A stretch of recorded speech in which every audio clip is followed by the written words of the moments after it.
Hello, Louisiana, and welcome back to NCAA Next 24. Today we have a very important game, a very big game. But first, taking a look at some other games that took place. We did go against New Mexico State, which they're 3-4. We moved to 4-4. This is a conference matchup, very important win. We just clinch it out. We would then take on UTEP, where we would lose to them in a very close one, an NCAA classic, which would then take us to where we are now. But first, real quick, just a couple matches I wanted to look at here. Around the league in the top 25. Kind of keeping an eye on, those number 4 ranked guys, because, there's not 12 team playoff in this series. So just the top 4 make it in. Also, we would go ahead and get week 8 out of the way. We played Georgia Southern, and we would beat them as well. And that's where we would be at for 4-4. So we're 4-4, and going on, simulate through the rest of the week. We would get Jackson Jones to commit. So that's our first commit of the second season here. Jackson Jones, 6'4", 233. A little lighter than I would want, but we'll see. I think that's not too bad. If we play him on the edge, maybe we can get him up to like 245 or something. But we'll see what happens. We've lost out on a lot of these guys, which I wasn't expecting to get many, but I'm hoping we can snag these two running backs. Andrew Kenyani, I guess that's how you would say that. I don't really know. And then Jake Fryer, Chance Gregor, we really want him. That'd be nice to get him. Zach Evans, though, we want to really get this guy. Zach Evans is a 3-star recruit, it looks like, and good size and whatnot. For the playoff rankings, this is the top 4. If it ended, looks like Penn State would make it, Utah, Georgia, USC. So none of the teams from last year, Oregon and Michigan, are still in the running. Michigan is. Oregon, I don't really see unless I missed them. They must not be doing too well. But in today's episode, we are going to be going up against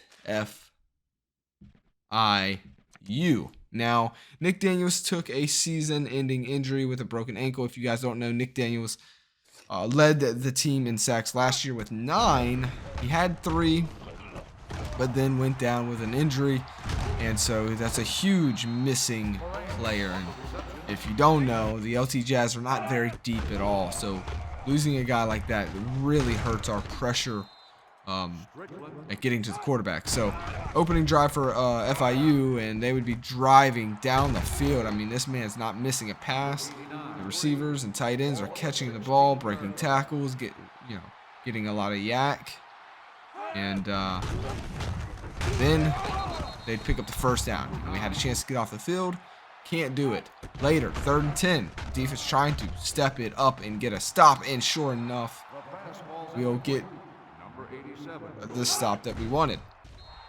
So that field goal is good, 3-0. Now let's see what we can cook up on offense. Well, let's hand it off to Kevin Hill.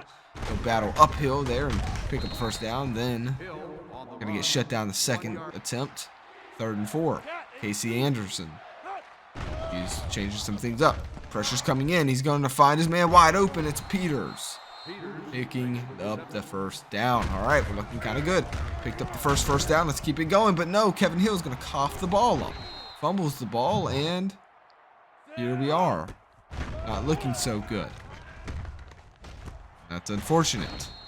And now we give them the ball right back here. And they have half the field to go down. But they're not going to waste any time doing it. They're just going to go deep. Bomb it down, and I guess our safety lost his eyes on the ball, couldn't locate it. He just didn't see it, and easy touchdown, FIU. Now Casey Anderson gonna toss it out. Good toss. It kind of worked, but Kevin Hill fumbled it. That was just an awkward play from the jump.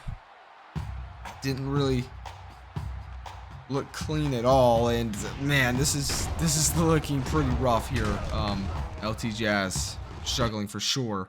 2nd and 10. Later, they have the ball, gonna find their tight end or fullback there, and that's a first down. So we're there in the red zone again. It's not looking so good. I keep forgetting to change the quarter length, by the way. I have done it now that I'm recording of this. It's physically changed. So going forward, I promise it will be extended now. It's kind of probably a good thing we didn't do it for this game, as it is already 17-0. LT Jazz not looking so good. 1st and 10. Casey Anderson, can he do anything? Steps up into the pocket, goes deep. That's to Morris Johnson. And down at the 20s, that'll get us back in this game. A 55-yard bomb and catch. And I'm telling you, man, Morris Johnson looks so good. He really does. He's got to be our best wide receiver, in my opinion. I would take him over Brewer, even though Brewer is a pretty good option as well. AC Anderson, perfect so far. Play action, that'll catch him off guard, and it's a nice catch. There's Brewer. That I was just talking about him. That's Stephen Brewer there. Our run game is really bad. Can we get it to go? Yes, we hand it to the fullback, and he pounds his way in. Look at that, pound, pound, pound, baby. Gets in there for the touchdown. And we're back in this game, 17-7. Don't count your LT Jazz out. This would be a huge game for us if we could pull it off somehow. Oh my goodness, he's breaking ankles, and just like that. Yeah, they wiped it right off the board. It's as if we didn't score. 24-7. That just is so demoralizing. And then the game just now is just, it's messing with me personally. Casey Anderson just gets frozen in time. He's so scared out there. And now it's just not looking too good for us. 1st and 10. Ball on the 34. They've got the ball like just in the easiest amount of field position. And I mean, what an amazing throw and catch. He didn't even have to stop for it. It was just perfect timing. And now it's just another run. And not looking so good for your LT Jazz. This is basically like an FIU bye week at this point. So we put in Darta Morris. Darta, he's got the speed, and he throws and connects to Kevin Hill. Somehow Kevin Hill, the running back, holds on to that. That was an amazing pass. Darta Morris has a little bit of speed. He's nowhere near the fastest, but man, does he have, it looks like he has so much speed compared to the rest of our quarterbacks on the team. And he's got a big arm too, to be honest. Darta Morris, look at him. He moves around in the pocket a lot better. And I can't wait for this kid to grow more. But then that accuracy is the bad thing. He's just way off the mark there. And it sets us up for 4th down. But it's 4th quarter, so we have to go for it here. Darta Morris steps up into the pocket, and he overthrew his man. If he would have put that on the money, I think Brewer would have had a touchdown there.